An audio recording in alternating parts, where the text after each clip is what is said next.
బంగ్లాదేశ్లో విద్యకి అక్కడ ఉన్నటువంటి ముస్లిం సామాజిక వర్గానికి సంబంధించిన యువతరం దూరం అవుతుంటే వాళ్ళకి అక్కడ పాఠాలు నేర్పినటువంటిది ఒక హిందూ. వాళ్ళని డిగ్రీల వైపుకి పీజీల వైపుకి కూడా తీసుకువెళ్ళి అలాగే విదేశాల్లో ఉద్యోగాలు పొందేటందుకు సహకరించారు ఒక మాస్టర్.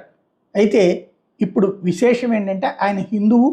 ఆయన ద్వారా ఈ సహాయం పొందినటువంటి వాళ్ళకు సంబంధించినటువంటి కుటుంబాలు ఇప్పుడు ఆయన్ని అదేంటంటే ముస్లిం సామాజిక వర్గం ఎక్కువగా ఉండే ఏరియాలో అనమాట ఆయన ఉండేది.